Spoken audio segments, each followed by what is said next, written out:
आज हमें बढ़िया मौका मिल गया था वो काम करने के लिए, क्योंकि मेरे मम्मी पापा बहन और मेरी मौसी घर पर नहीं थी।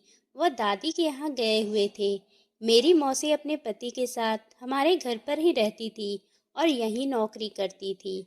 और मौसा भी एक प्राइवेट कंपनी में काम करते थे। वैसे भी मैंने ये सब पहले कभी नहीं की थी। मुझे तो थोड़ा डर भी लग रहा था। मौसा भी वो काम करने में थोड़ा हिचकिचा रहे थे। मैंने कहा, मौसा, हम दोनों इस दिन का कितने बेसब्री से इंतजार कर रहे थे, लेकिन देखो, आज हमें ये दिन बड़ी मुश्किल से मिल ही गया। मेरी मम्मी पापा दादी के यहाँ गए थे और आज हमें ये बहुत ही अच्छा मौका मिल गया था। तो हमने सोचा जल्दी जल्दी वो काम कर लेते हैं, क्योंकि मेरी मम्मी पापा को वापस आने में कोई ज़्यादा समय नहीं लगेगा।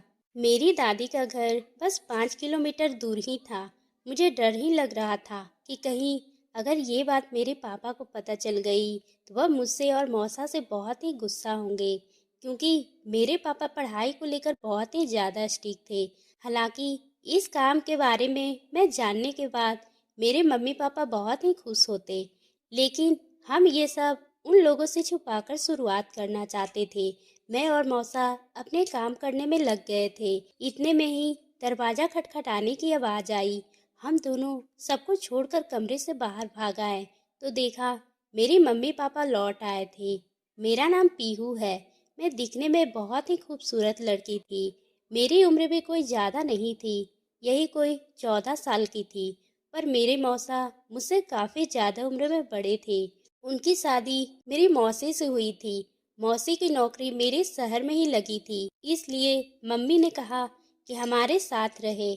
हमारा घर बहुत ही बड़ा था और मौसी जहाँ काम करती थी उस जगह से नज़दीक भी था, इसलिए मौसी और मौसा हमारे घर में ही रहने लगे थे। हम दो बहनें थे और मेरी बड़ी बहन की उम्र 20 साल की थी और मैं अभी 14 साल की थी। लेकिन मेरे स्कूल में कई लड़के मेरे पीछे पड़े हुए थे। हर कोई मुझसे दोस्ती करना चाहता था, लेकिन मैं किसी को भाव नहीं देती थी। एक दिन स्कूल से छुट्टी हुई, तब मैं घर आ रही थी और रास्ते में मौसा एक दुकान पे कुछ सामान लेने गए हुए थे। मुझे देखकर अपने पास बुलाए। मुझे भी चॉकलेट बहुत ही पसंद थी, इसलिए मैं खुशी से मौसा के बुलाने पे चली गई। कुछ ही समय बाद मैंने देखा कि एक बड़ी सी दुकान में वो मालिक अपने दुकान के बहुत से लोगों के साथ मिलकर खुशी से वो काम कर रहे थे। मैंने मौसा को दुकान की तरफ इशारा करते हुए कहा, मौसा वो देखो। मौसा बड़े गौर से देखने लगे और कुछ ही समय बाद हम सामान लेकर चुपचाप घर चले आए थे। मैं मौसा से पूछा, अच्छा मौसा, वो दुकान वाले अंकल कितने बड़े थे, लेकिन फिर भी अपने से कम उम्र के लोगों के साथ वो काम कर रहे थे। मौसा बोले, वह लड़की लोग भी उनकी दुकान पर ही काम करती होगी। ये सुनकर मैं थोड़ी देर के लिए शांत हो गई थी। फिर मैंने कहा, मौसा, अगर हम दोनों भी ऐसा काम करें तो कैसा रहेगा?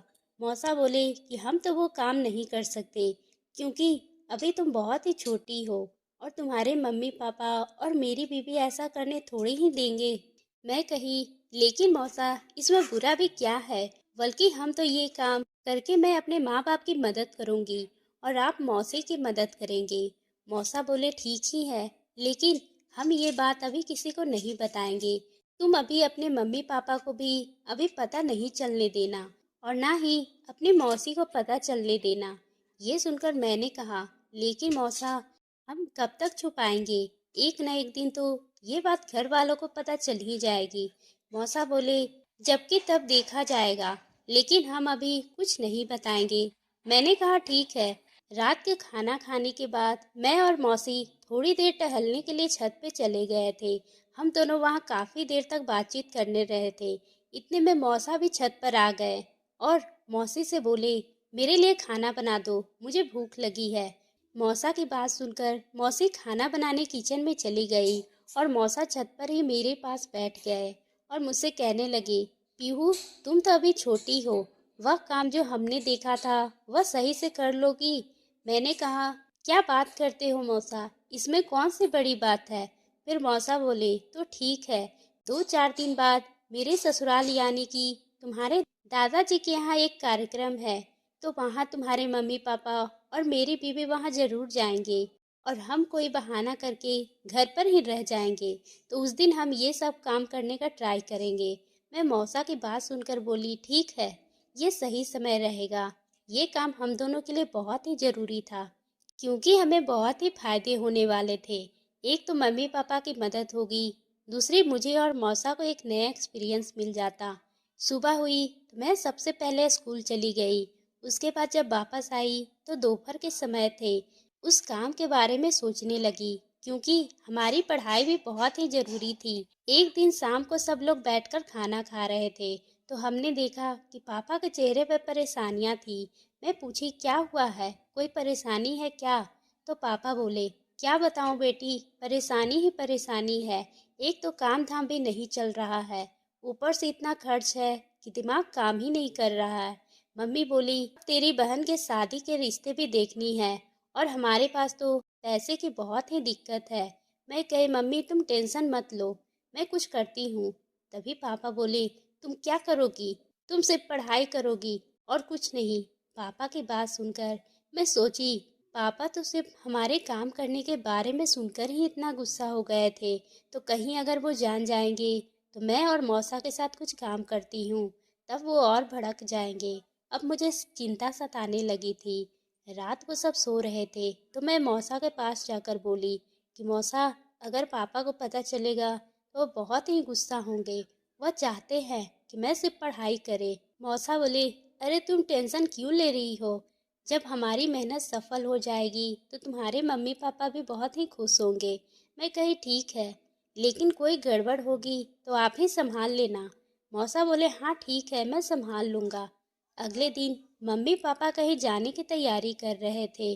जब मैं बाहर आई तो मम्मी बोली, अरे पीहू, जल्दी से तैयार हो जाओ, आज दादी के घर जाना है, वहाँ बहुत बड़ा कार्यक्रम होगा। मैं कही, मम्मी अगर सब लोग दादी के यहाँ चले जाएंगे तो यहाँ घर पर कौन रहेगा? मम्मी बोली, बोल तो ठीक रही हो, पर कौन रुकेगा घर पर?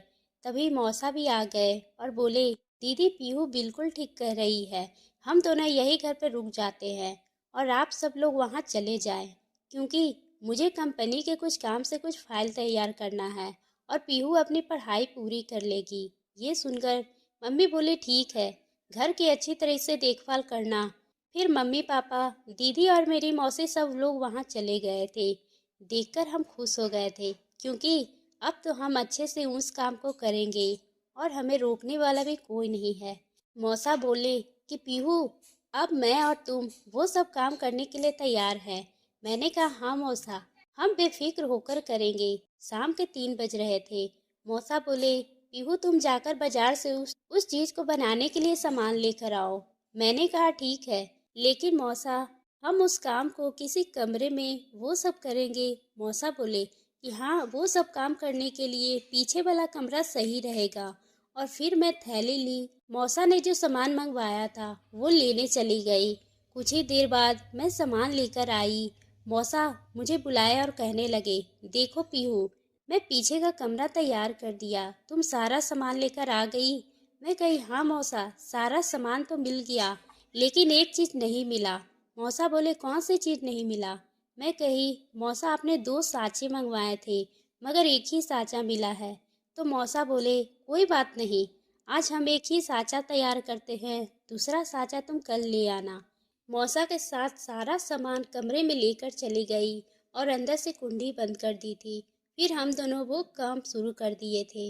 मैं बहुत जल्दी जल्दी कर रही थी। मौसा बोले, अरे थोड़ी आराम से करो, कहीं कुछ गड़बड़ ना हो जाए। मैं कही, मौसा कुछ गड़बड़ नहीं होगा। उस दिन जब मैं दुकान पे वहाँ अंकल उस लड़की के साथ मिलकर वो काम कर रहे थे, तो मैं बड़े गौर से देख रही थी। हमने करीब 2 घंटे तक मिलकर सब काम कर दिया था। जब हम बाहर आए तो मौसा और मैं पसीने से लथपथ हो गए थे। मौसा बोले, आज हमारा पहला दिन था तो हम थक गए हैं, लेकिन अब हम पहले कोई दुकान का पता लगा लेते हैं, फिर अपना सामान सप्लाई करेंगे, तब आगे और माल तैयार कर लेंगे। मैंने कहा, ठीक है। फिर मौसा बोले, जाओ, मेरे कमरे में एक ताला रखा है, उसे लेकर आओ और इस कमरे में लगा दो, ताकि इस कमरे में हमारे अलावा कोई ना आए, और फिर हम घर पर अकेले रहेंगे तो सीधा इसी कमरे में जाकर और काम करेंगे। मैं मार्केट गई और एक दुकानदार से बात की। मैंने उसे बताई कि अंकल, हम दोनों खिलौने बनाते हैं और हम चाहते हैं कि हमसे आप माल खरीदो। इस दुकानदार ने कहा, ठीक है, पहले हम आपका सामान दिखाओ, फिर मैं तुम्हें ऑर्डर देता हूँ। मैं घर आकर ये बात मौसा को बताई तो वो बहुत ही खुश हो गए और बोले, ठीक है पीहू, तुम कल ही अपना बनाया हुआ माल दुकानदार को ले जाकर दिखा देना। मैं कही, ठीक है मौसा। अगले ही दिन मैं थोड़ा माल लेकर दिखा आई। बोला, माल तो ठीक है। फिर वह बोला, वह 10,000 एडवांस देगा और 40,000 का और माल तैयार कर दो। मुझे जैसे ही पैसे मिले मेरी खुशी का ठिकाना ही नहीं रहा।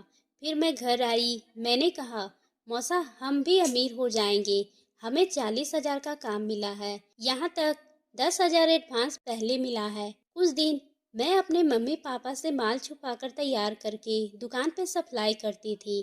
कुछ ही दिनों के बाद मेरे मम्मी पापा को मेरे काम के बारे में पता चल गया। फिर मुझे बहुत डर लग रहा था, पर पापा और मम्मी लेकिन मौसा के समझाने पर समझ गए थे और हमें इजाज़त मिल गई थी सबके सामने खिलौने बनाने की।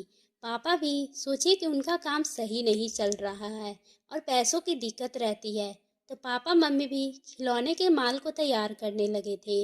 हमारे घर की स्थिति बहुत ही अच्छी हो गई थी और कुछ ही महीनों बाद मेरी दीदी के एक अच्छे घर में बहुत ही सुलझा हुआ लड़के से शादी हो गई थी और मेरे मौसा मौसी को एक बेटा भी हुआ था। मैं अब कॉलेज में पढ़ने लगी थी। मौसा कंपनी के काम छोड़ चुके थे और मौसी अभी भी अपनी नौकरी कर रही थी, क्योंकि मौसी का काम बहुत ही आराम और अच्छी नौकरी थी। मेरे घर में अब पैसों की कमी दूर हो गई थी और सब लोग मिलकर उस काम को करने लगे थे। कुछ ही समय बाद मेरे पापा और मौसा मिलकर एक न्यू शॉप खोल दिए थे, जिसमें कई लड़के और लड़कियों को रोजगार दिया गया था। तो दोस्तों, आपको ये कहानी कैसी लगी? अगर पसंद आई हो तो आप मेरे चैनल को सब्सक्राइब करना ना भूलें और बेल आइकन को भी प्रेस कर लें, ताकि हम आपके लिए इसी तरह के दिलचस्प कहानी लाते रहें।